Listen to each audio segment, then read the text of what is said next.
Hi, I'm Garrett Karamian with Krystle Properties, with offices in Vallejo and Benicia here in Solano County, California. Today, we're going to talk about something very important with landlord-tenant relations, and that's security deposits.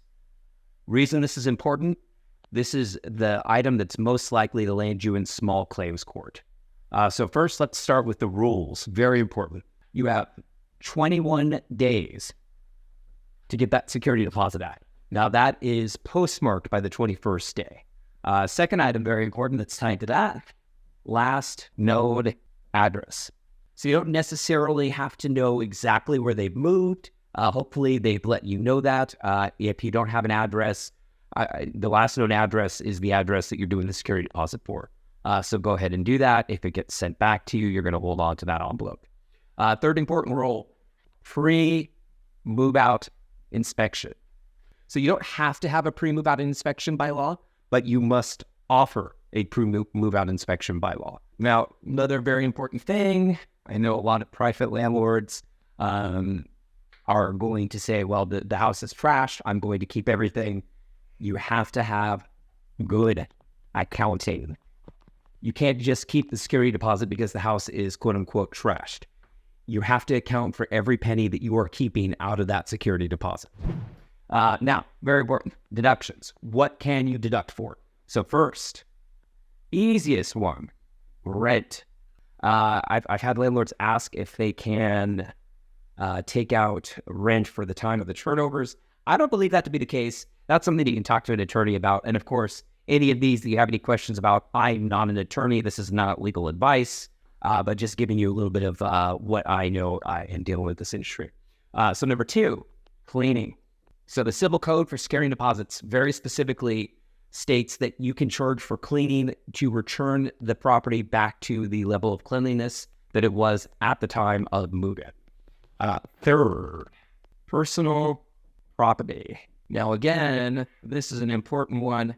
We could probably have a whole video just on what to do with personal property, what the specific rules are on personal property. But essentially, the civil code states any storage of personal property, any removal of personal property, or to get that personal property back to the resident. So personal property you can charge. This is hauling, this is storage, things of that sort.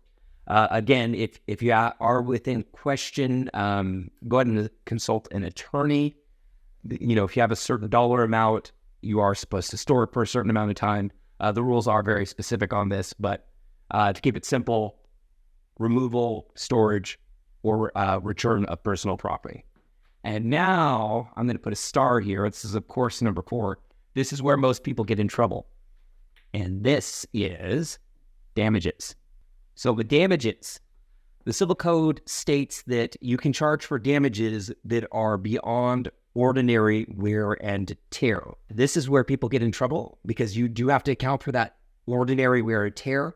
And the law is not, and again, I'm not fit for me, so consult an attorney if you do have an upcoming case.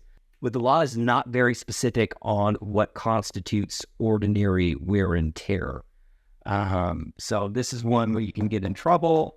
You definitely want to account for normal wear and tear. If a tenant's been in a property for 10 years, you must allow for a lot of wear and tear over that 10-year period. Versus a tenant that's been in a property for 6 months, there's not much wear and tear that you need to allow for. How to avoid trouble in the first place. Best practices. So, number 1, take move-in and move-out photos and or videos. Be very clear on what the condition was at the time that the tenant moved in and at the time that the tenant moved out. Number 2, written expectations on the condition of the property. You want that in writing. Email would be something that I think would be fine. Written expectations of what the condition of the property should be when the tenant returns it help make things very clear. And number 3, we have that pre-move out inspection. A tenant is not obligated to take you up on that pre-move out. Again, this is something that you want to offer. You should have a written offer of that pre-move out inspection. Insist on getting that. That'll help you and the resident both the resident to get more of their deposit back, you'd have less likely of a chance of getting challenged on the security deposit refund. So really insist on that pre-move out inspection. And the final recommendation I have for best practices, of course, there's lists and lists of things you can do, but just for simplicity, where you keep it down to 4. The fourth one is going to be hold your invoices.